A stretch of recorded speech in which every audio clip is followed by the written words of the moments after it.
generalmente lo relega al pediatra y el pediatra lo relega al ginecólogo. ¿Por qué? Porque no es tan fácil de hacer el tratamiento respectivo. A diferencia de una mujer adulta, con la mujer adulta, bueno, lleva un gineco, saben que se puede colocar un óvulo que tenga el componente para el hongo, para la bacteria y para el parásito.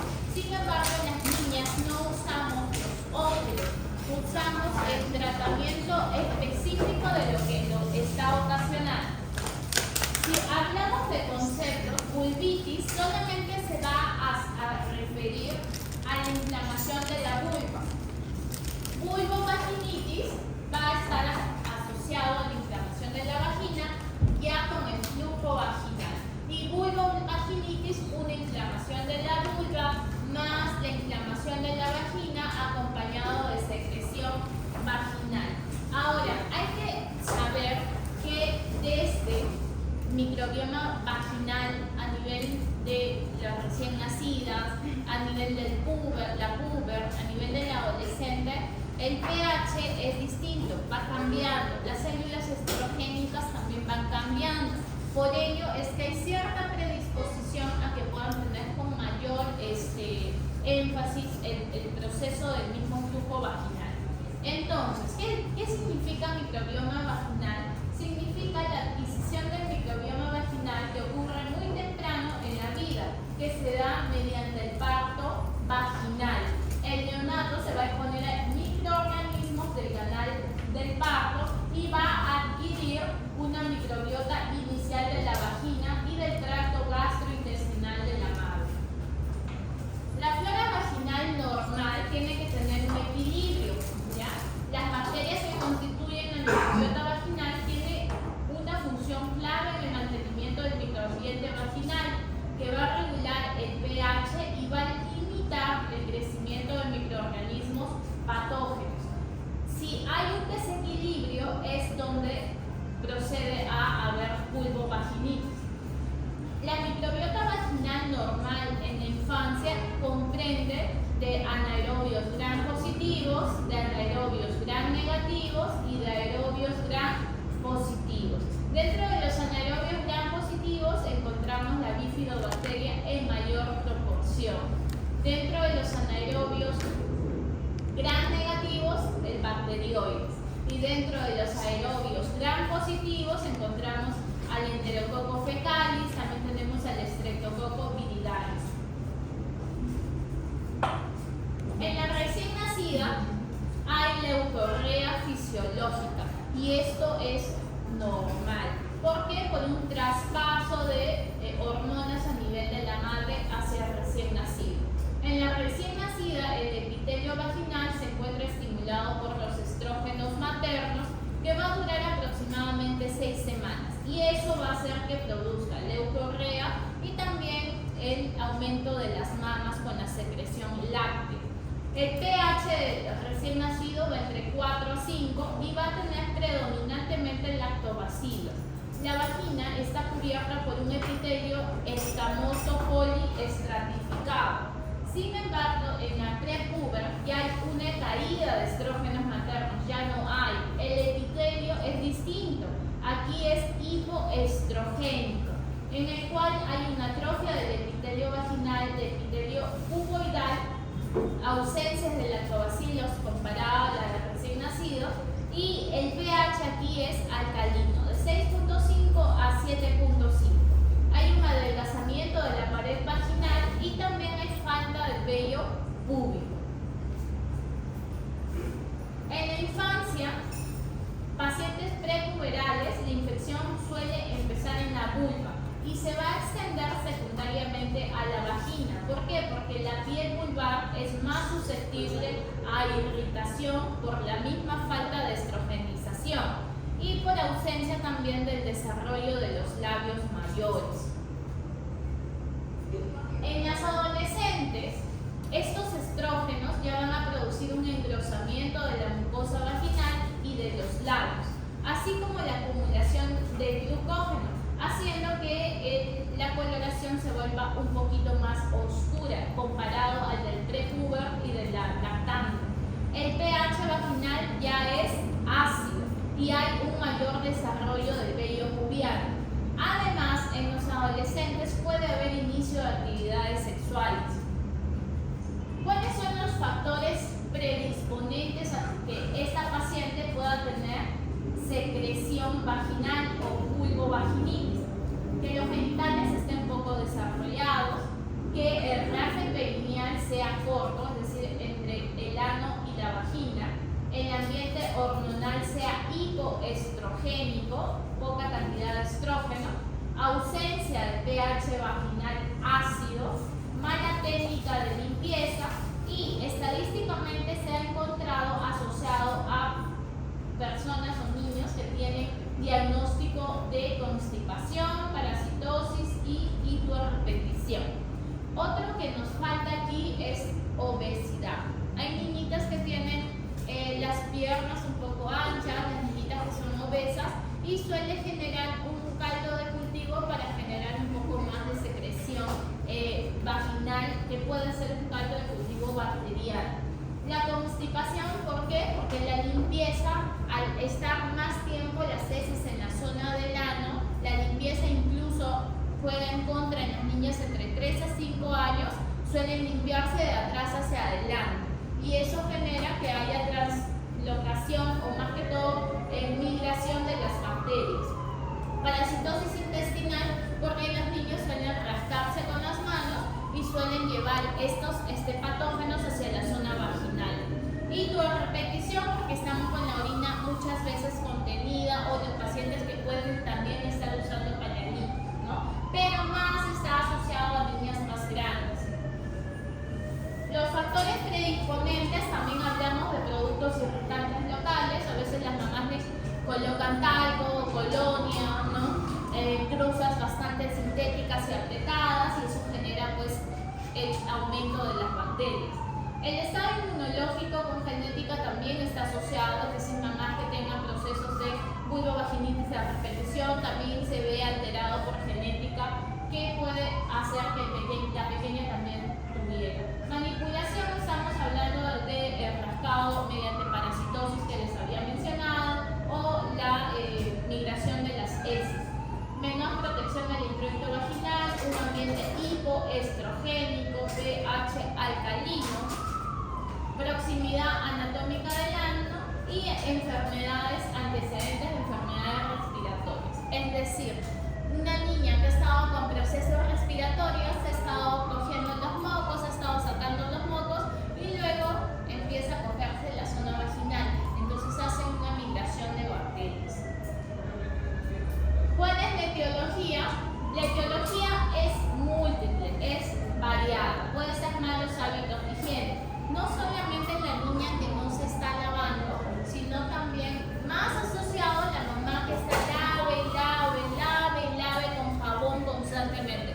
¿Por qué? Porque está barriendo mis bacterias buenas. ¿Por qué son así? No sé cómo.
Estafilococo epidermidis, E. coli, estreptococos suelen ser causantes de los procesos infecciosos. Los irritantes locales, como por ejemplo los pañitos húmedos o los pañales, que pueden llegar a tener algún componente que pueda generar también vulvovaginitis.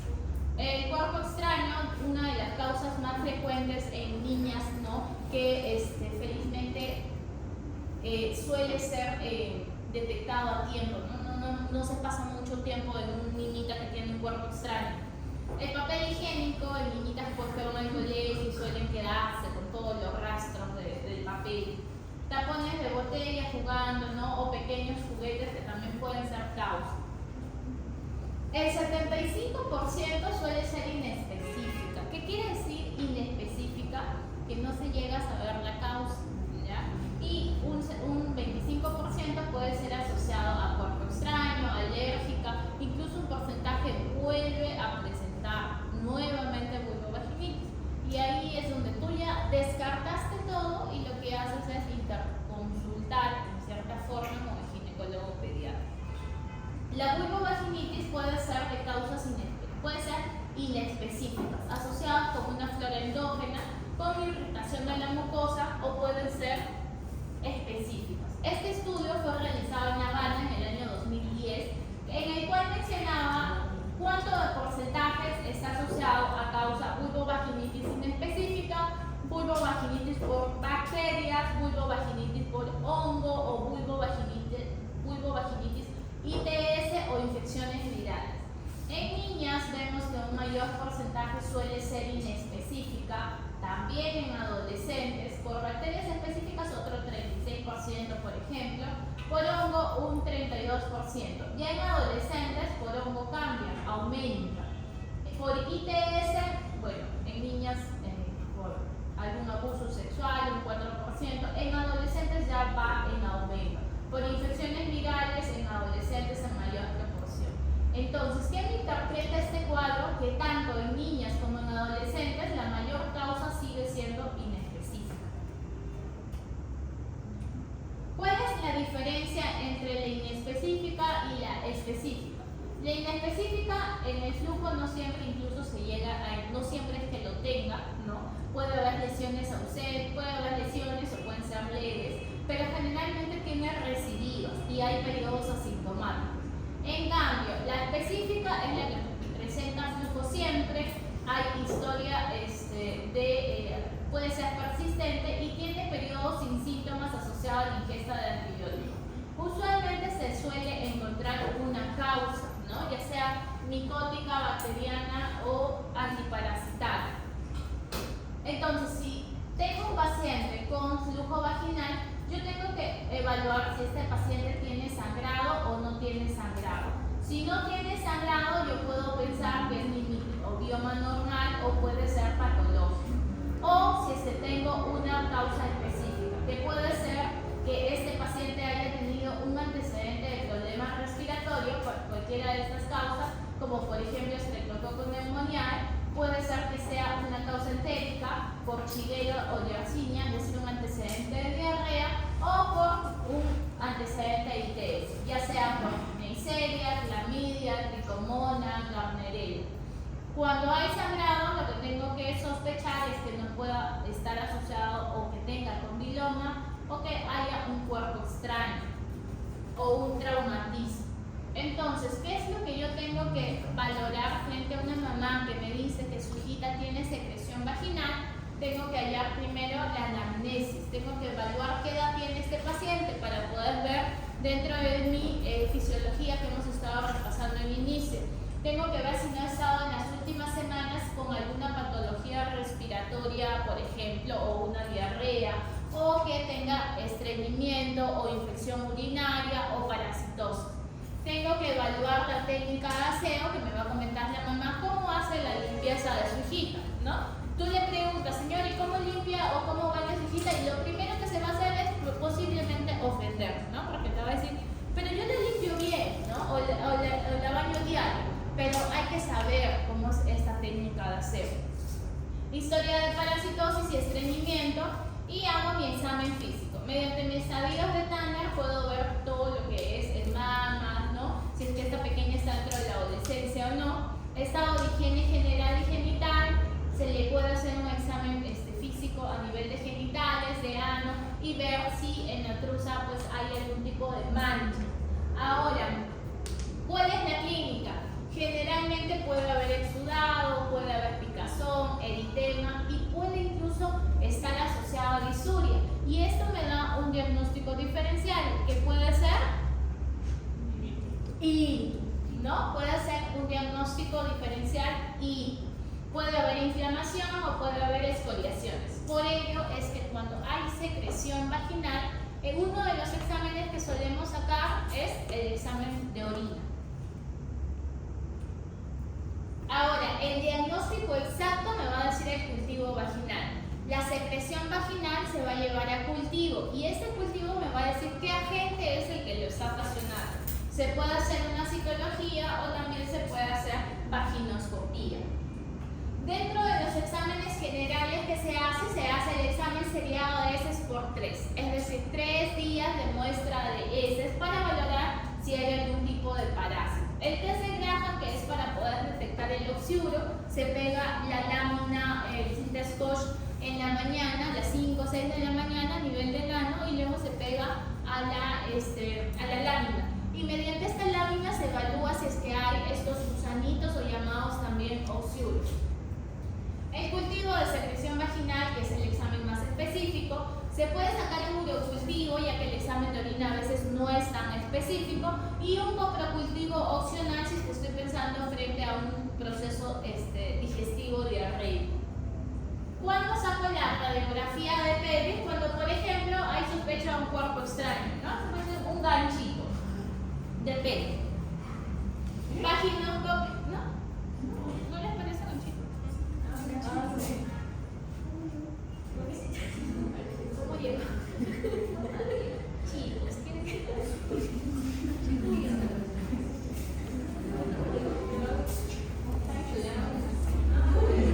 La vaginoscopía, si la vulvovaginitis es crónica o hemorrágica y no hay una causa definida, se hace la vaginoscopía. Ahora, ¿eso lo hacemos nosotros como pediatras? No, esto lo hace generalmente el ginecólogo, ¿no? El ginecólogo pediatra en todo caso. La vaginoscopía se realiza mediante un guiado, ¿no? Para poder ver si hay un cuerpo extraño o si hay alguna patología asociada. ¿Cuál es el diagnóstico diferencial? El primero que era cuerpo extraño. El segundo que es la dermatitis del pañal. Todavía no hacemos, ¿no? No, ya. La dermatitis del pañal es cuando solamente está eritematoso, es decir, está rosadito. Pero cuando ya es un rojo más brillante, como vemos aquí, ya estoy asociando a que es cándida, ¿ya? Entonces, esto es candidiasis. Si yo solamente veo en mi bebito que tiene una lesión eritematosa, media rosada, es dermatitis del pañal, o llamado también, en el nombre vulgar, escaladura, ¿no? Pero si yo ya veo, miren, que está con lesiones puntiformes, un rojo brillante, eso es candidiasis, ¿ya? En la imagen 3, por ejemplo, ya vemos que es más granulomatoso. Esto es llamado también enfermedad granulomatosa. Aquí, en cambio, en la imagen 4 es un poco más esclerótica las lesiones, llamado también esclerosis liquenoide. ¿Cuál es el otro diagnóstico? La dermatitis atópica, dermatitis de contacto, dermatitis del pañal. Oxiuros, cuando vemos las lesiones, cuando vemos los parásitos, ¿no? Que son móviles, ¿no? Que son blanquecinos.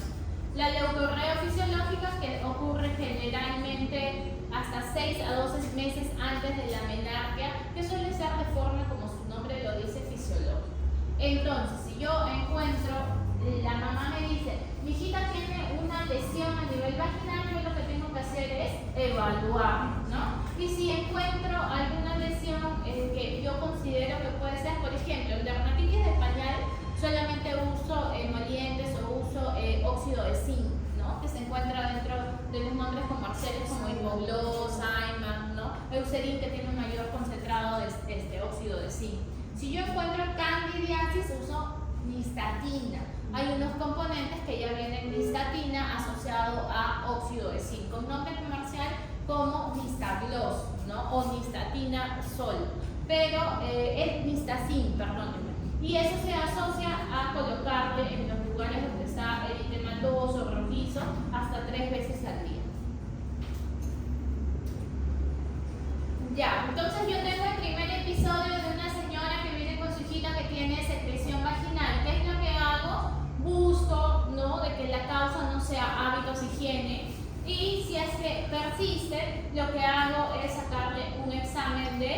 Graham, para buscar ¿qué cosa? Oxiuros. Y busco también examen antiparasitario, ¿no? Por 3 días.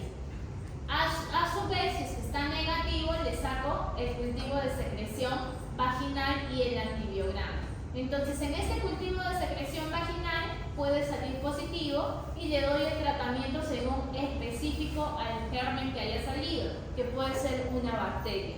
Pero si es que sale negativo, tengo que insistir en las medidas higiénicas, incluso en niñitas con obesidad, tratar de darle más líquidos, el yogur también de forma natural y hacer que en cierta forma bajen de peso. Y si no, nuevamente vuelvo a un cultivo de secreción vaginal. ¿Y cuál es el tratamiento? Evitar, ¿no?, el uso de palitos húmedos o ropa ajustada o sintética, cuidado con los útiles de aseo. Podemos usar simplemente un jabón de glicerina, ¿ya? Higiene genital asociado a después de las deposiciones, no es necesario que sea con un jabón. Se puede usar jabón, pero que sea neutro o pH ácido, o en todo caso más cómodo de glicerina. Uso limitado de cremas protectoras, uso limitado en todo caso en lactantes de toallas húmedas. En niñitas más grandes ya no es necesario. Y evitar la ropa muy ajustada. Entonces, si yo tengo una paciente que ya en el primer diagnóstico, la primera consulta, ya corregí los hábitos higiénicos, sigue, le saco exámenes, le saco el cultivo de secreción vaginal. Pero si es que continúa en la misma, ¿no?, es decir, de repente vino un viernes y continúa sábado, domingo, lunes, tengo que pensar en cuerpo extraño y tengo que poder hacer una vaginoscopía, ¿no?, y buscar otras causas de infección específicas. Ahora, el tratamiento va a estar enfocado a la patología que yo estoy pensando o que yo he encontrado. Como les mencioné al inicio, no es igual que el del adulto. De la adulta mujer se pone un óvulo con todos los componentes y mató prácticamente la bacteria, el parásito o el hongo, ¿no? En cambio, en niños no se puede usar el óvulo y tratamos, por ejemplo, en el caso de oxiduriasis usamos mebendazol o albendazol. En el caso de albendazol, dosis única de 400 miligramos y se repite a las 2 semanas.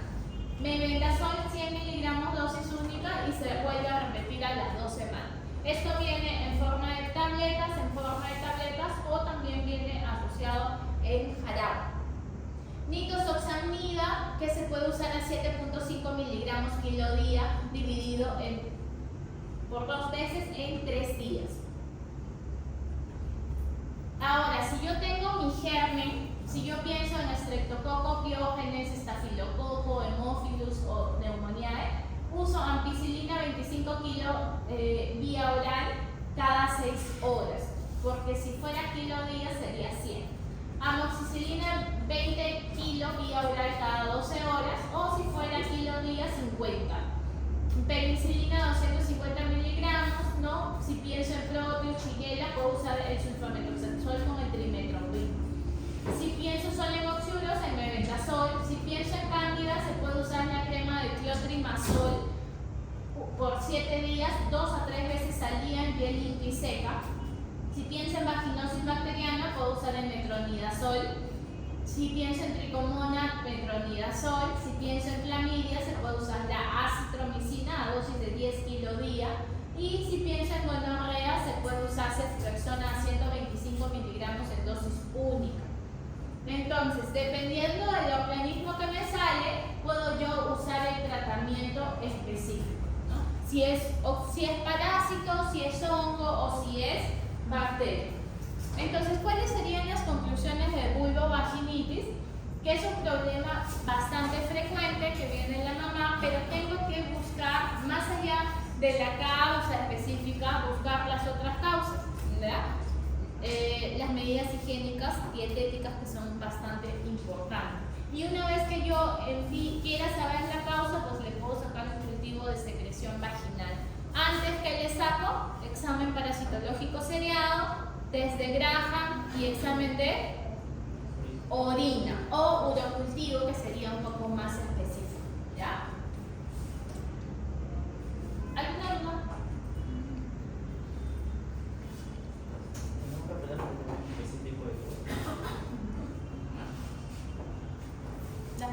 No. Solamente de auxilio sí es necesario. Es un poco más, más fácil y es más en el día a día, ¿no? Sí, el de auxilio sí sería necesario que lo aprendan, pero en los demás, mientras sepan qué medicamento va con cada uno, no hay problema. Lo de dosis vamos a tener un taller para poder practicar todo lo que es dosis. Ahora pasamos a endocrinopediatría y aquí vamos a ver dos patologías, que es diabetes y su complicación, que es cetoacidosis diabética. En la última diapositiva se ha colocado también lo que es el concepto de coma hiperosmolar para que podamos diferenciar entre cetoacidosis y coma hiperosmolar. Entonces, ¿qué es lo que pasa en diabetes? ¿O qué es diabetes? Se caracteriza por los elevados niveles de ¿qué? De glucosa. Ahora, cuando esta hiperglicemia suele ser crónica, ya se acompaña de modificaciones a nivel del metabolismo de los carbohidratos, de los lípidos y de las proteínas.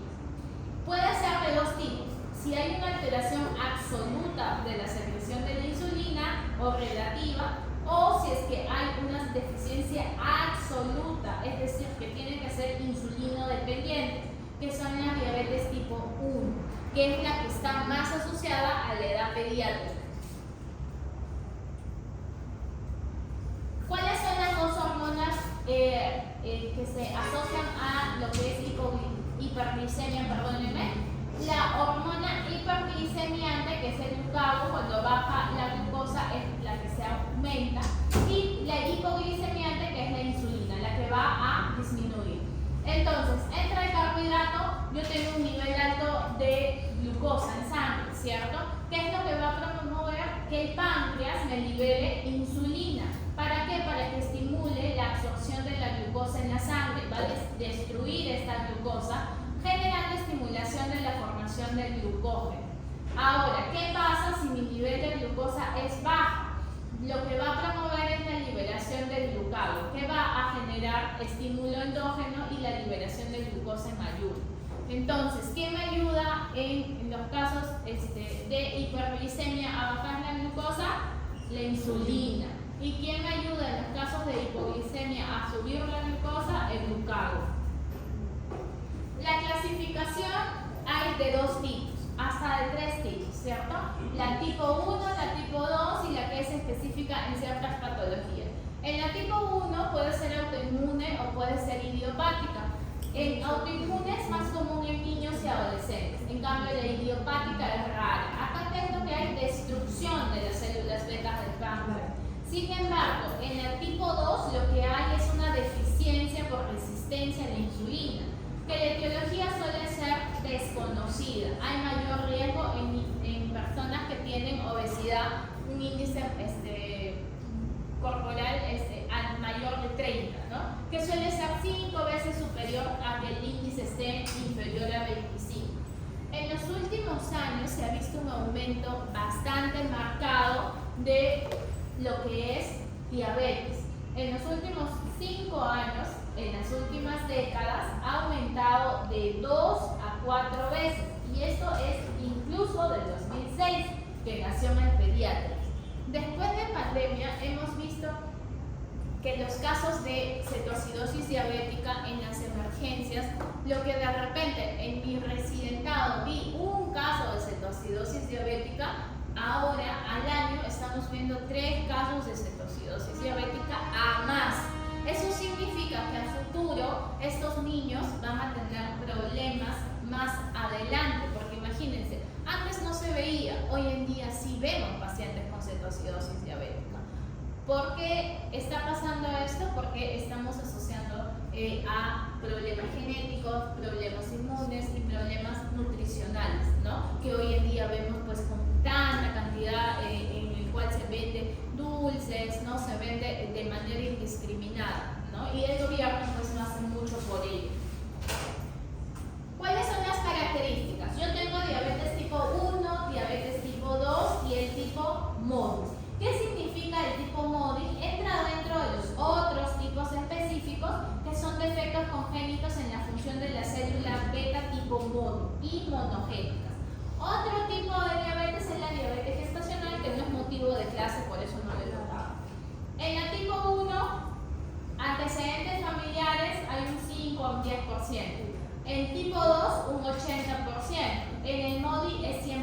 nacimiento, o sea, es más comprometido con la genética. A nivel de herencia, autosómico dominante. A nivel de edad, el tipo 2 suele estar más asociado a niños más grandes, en la edad puberal. En el MODY 2, por ejemplo, está más relacionado a recién nacidos que en púberes.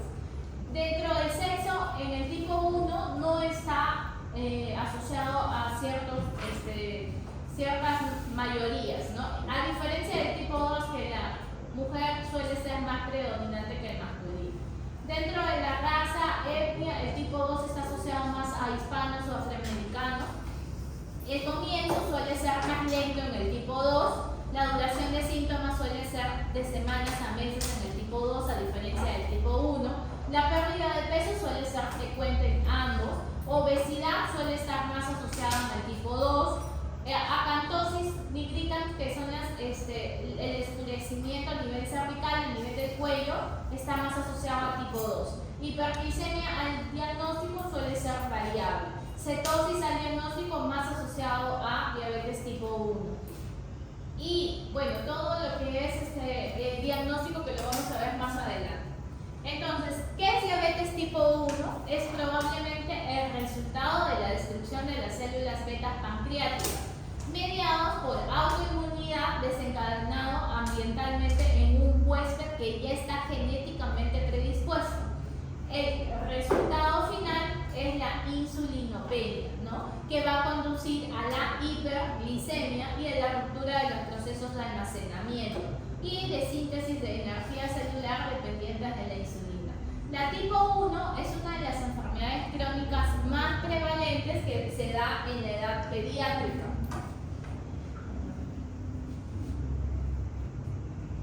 ¿Cuáles son los factores de riesgo? Los factores de riesgo es genético, inmunológico. ¿Cuáles son genéticos? Está asociado a ciertos cromosomas. No se preocupen, es para conocimiento. A factores inmunológicos se ha identificado una respuesta inmune contra uno o más antígenos de la célula beta, ya sea anticuerpos anti-islotes, anticuerpos anti-insulina, anticuerpos anti-GAR o anticuerpos antitirosina fosfatasa, ¿ya? Entonces, está asociado a un componente genético mediante estos cromosomas y está asociado también frente a factores inmunológicos. La edad está asociado un 50% o un 45% se debuta antes de los 10 años de edad. Sexo, hay un predominio. En el tipo 1 hemos visto que no hay un predominio. Factores ambientales, se cree que hay un proceso infeccioso previo el cual lo ha desencadenado, ya sea por un mecanismo viral como por ejemplo Coxsackia, rubiola. También está asociado a la introducción precoz de la leche de la vaca o del gluten. ¿A qué edad le podemos dar leche de vaca a un pequeño? ¿A qué edad? Pasando el año de edad. ¿Ya? Pasando el año de edad, usamos leche entera, idealmente, porque es la leche que tiene menos grasa, que es la leche que tiene menos componentes calóricos, a diferencia de tu leche de tarro, de gloria, esta amarillita que tiene mucho componente de azúcar. Entonces, ¿qué hacemos? Usamos la leche entera, la que viene en cajita, la que viene en botellita, que puede ser de múltiples marcas. Una de las mejores puede ser la Langra, ¿no? O la vaquita, que es la que menos componentes tiene. ¿Y cuál es la presentación clínica? Igual que la del adulto, las 4P: poliuria, pérdida de peso, polifagia y polidipsia. Para fines clínicos tiene 3 presentaciones usualmente. Puede haber también cetoacidosis diabética o un descubrimiento. Viene un paciente que viene por neumonía, le sacamos la glucosa y tiene valores de diabetes, ¿no? Ahora, se reconoce que la diabetes tipo 1 tiene 4 etapas. En la etapa 1 hay una autoinmunidad de células beta, glucosa en sangre normal y sin síntomas. En cambio, en la etapa 2 hay ya una tolerancia normal a la glucosa, pero no hay síntomas. En la etapa 3 ya hay glucosa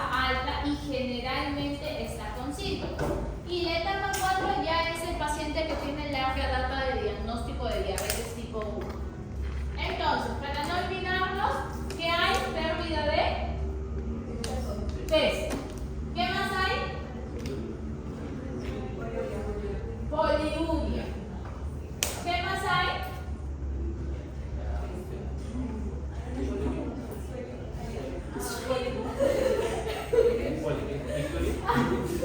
Sueño, no, endurezas, ¿no? Virtudes. ¿Y qué más hay?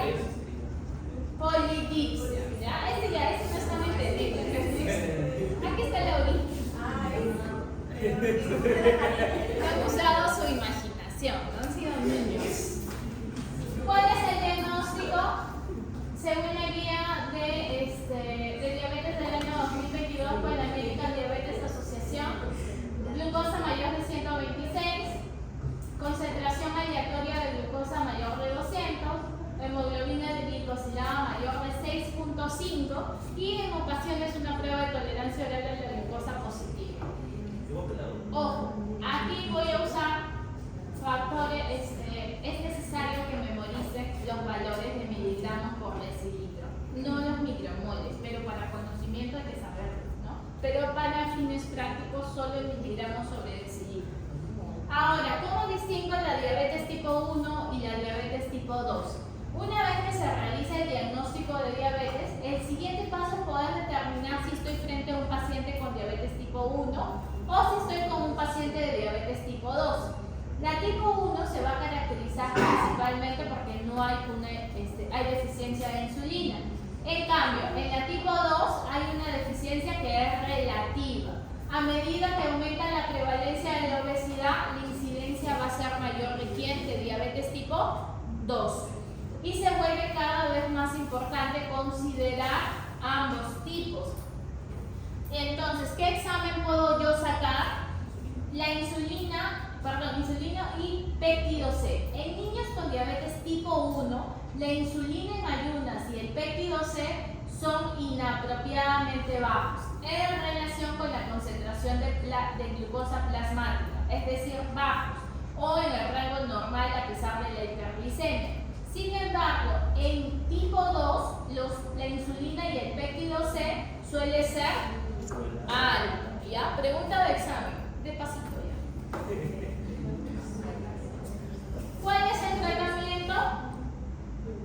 La educación, empezamos con la educación, enseñarle a la mamá frente a qué enfermedad estamos, qué es lo que está pasando con el páncreas, qué es lo que está pasando con la glucosa en la sangre, darle el apoyo familiar y social porque es un paciente que va a ser insulino dependiente. Una alimentación saludable es clave. Estos pacientes necesitan una evaluación sí o sí por nutricionista, ¿ya? No es que, ya señora, evite comer papa, evite comer arroz. No, sí o sí tiene que ser una evaluación por un nutricionista. El tratamiento va a ser en base a insulina. Los ejercicios estamos frente a un paciente compensado, ¿no? Y el automonitoreo, es decir, los controles que se va a llevar con este pequeño. En visión general, yo tengo que educar, como les menciono, establecer metas realistas para cada niño y familia. Si yo veo un niño que viene con una familia con antecedente de obesidad, bien difícil cambiar esos hábitos de la noche a la mañana, pero que sí tiene que cambiarse, sí, pero se tiene que también adaptar frente a qué niño yo me estoy encontrando, ¿no? Ya, si tomaba gaseosa interdiario, ahora pasamos cada 15 días, ¿no? Entonces, eso es algo que nosotros tenemos que tomar en cuenta, porque hacer cambiar el chip de la familia es bien, pero bien complejo, pero el paciente puede llegar a morirse, que es lo que vamos a ver dentro de las complicaciones.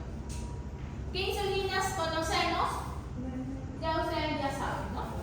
La ultra rápida, que es la Listro, el Aspar, la glicina, la rápida, que es la regular, la intermedia, que es el NPH, y la prolongada, que es la glargina y el detergente. Ahora, ¿cuál es la complicación que puede llevarnos? Es cetoacidosis. ¿Y por qué puse la imagen del cerebro, ¿no? Que justo está asociado, porque lo que va a ocasionar es un edema a nivel cerebral y esto va a llevar al paro y el paro va a llevar a la muerte.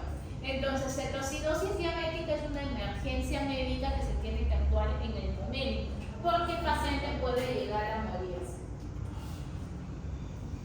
cetoacidosis diabética es el estado de descompensación metabólica grave manifestada por la sobreproducción de cuerpos cetónicos y cetoácidos que se van a desplazar a la circulación y van a generar acidosis metabólica. Hay una disminución de insulina en relación con un incremento de las hormonas moduladoras, en este caso el glucagón, lo cual va a llevar a un aumento en la producción de glucosa por el hígado y el riñón, disminuyendo la utilización periférica de la glucosa, generando hiperglicemia e hiperosmolaridad. Por lo tanto, mediante esta explicación, ¿qué me va a generar? Cetonemia, cetonuria, acidosis metabólica y deshidratación. La fisiopatología empieza con la deficiencia absoluta de la insulina, el factor desencadenante, que puede ser un proceso infeccioso, puede ser estrés o falta de uso de la insulina en el caso de un paciente que esté ya siendo tratado. Hay una alteración de las hormonas moduladoras y mediante la glucogenólisis puede ocasionar hiperglicemia y ello va a generar glucosuria, pérdida de peso, deshidratación.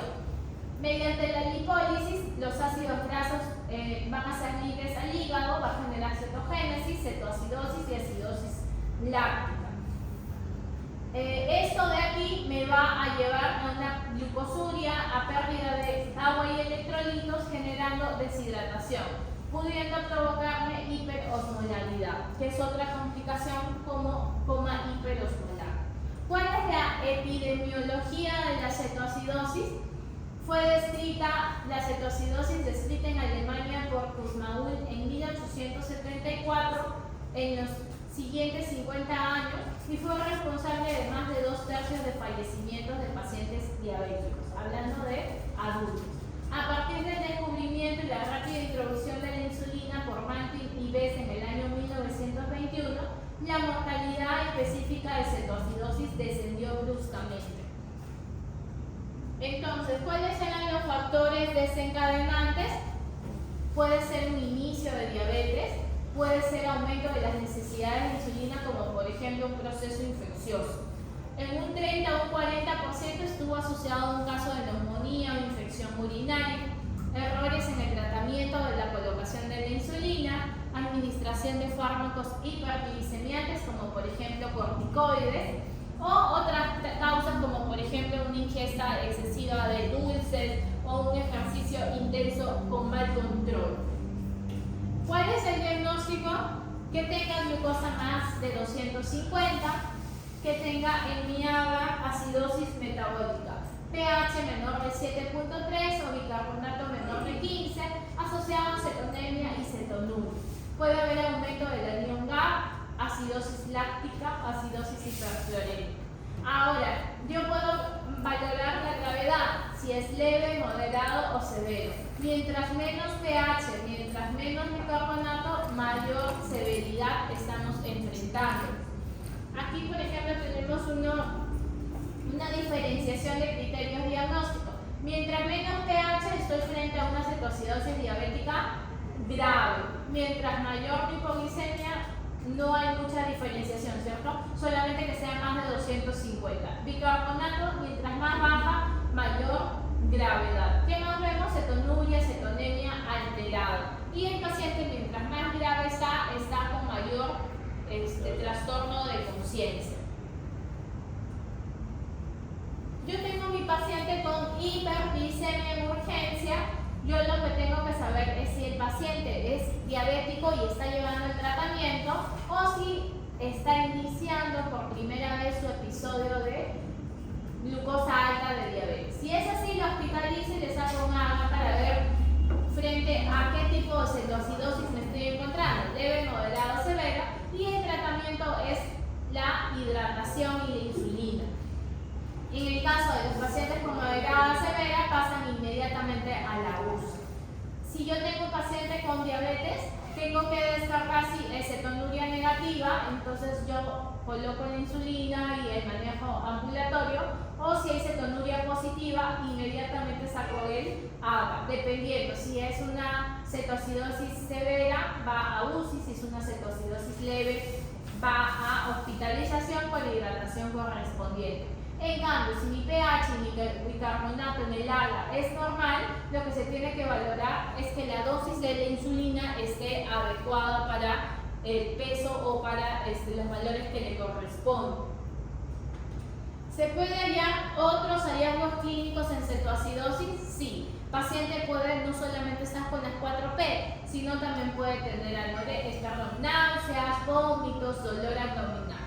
El dolor focal puede ocurrir y puede disimular incluso una apendicitis o un cuadro de patología intraabdominal. Entonces, el dolor abdominal, un diagnóstico diferencial, también puede ser cetoacidosis diabética.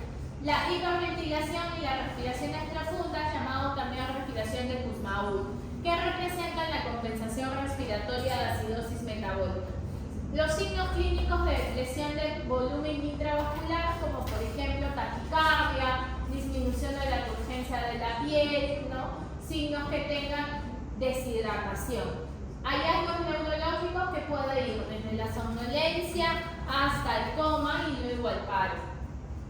¿Cuál es el manejo? El manejo va a consistir en restaurar el volumen circulatorio, es decir, la hidratación, disminuir las concentraciones séricas de la glucosa con la insulina y la osmolaridad de plasmas a valores normales, restaurar la tasa de filtración glomerular, lo que va a conllevar a la disminución de las concentraciones séricas y urinarias de los cuerpos cetónicos, corregir en el caso existan los desequilibrios electrolíticos e identificar qué es lo que lo ha causado. En base a la hidratación, igual que mi deshidratación severa con shock, lo que hago es colocarle 20 mililitros en bolo por cc por kilo, que puede ser también lactato de rinja infundido entre 20 a 30 minutos. O lo que más tengo rápido en la mano, un cloruro de sodio 9 por 1000. Igual que la deshidratación severa con shock. Administración posterior de los líquidos en mantenimiento, yo tengo que mantener a un paciente con hidratación entre 1800 a 2000 por mantenimiento por superficie corporal. La hiperglicemia, ¿qué es lo que realiza? La infusión de la insulina endovenosa aproximadamente 1 hora después de que el paciente comience a recibir líquidos endovenosos. La infusión de insulina que se da a una velocidad de 0.1 unidades por kilo hora. Y el otro diagnóstico diferencial es el estado hiperosmolar hiperglicémico, ¿no? Que es otra de las complicaciones. Ahora, antes de pasar a ello, ¿cuál es la patología que llevaba la cetoacidosis diabética? Que es la complicación que tenía en la diapositiva que les coloqué. El edema cerebral. Y este edema cerebral me puede llevar al paro. Y eso me va a conllevar a la muerte del paciente. Eso es lo que mata al niño. Ahora, el otro diagnóstico es el estado hiperosmolar. Muy a diferencia de la cetoacidosis, la glucosa, ¿cuánto está? Mayor de... ¿Qué se ríe tu compañero? ¿Con quién te ríes? ¿Con tu WhatsApp? Yo veo a alguien que se está riendo y me distrae. Vea, perdón, glucosa de cuánto mayor de 600. Acidosis mínima, es decir, un pH mayor de 7.25, un bicarbonato mayor de 15. A diferencia de la cetoacidosis. Cetosis ausente o leve y elevación marcada de la osmolaridad. ¿Cómo viene? Pregunta tipo un caso clínico con estas variantes para que ustedes identifiquen un paciente con diabetes, un paciente normal, un paciente con cetoacidosis o un paciente con coma hiperosmolar. Luego, ¿qué más puedo preguntar? El plan de trabajo, ¿no? Es necesario que ustedes coloquen su bolo y su insulina, ¿no? No les voy a pedir cuánto de insulina, no, pero sí que reconozcan qué es lo que necesita el paciente, qué es la hidratación, qué es la insulina, ¿ya? Estos pacientes necesitan un balance hidroelectrolítico para poder ver que mi balance sea positivo más que negativo. ¿Alguna duda, chicos?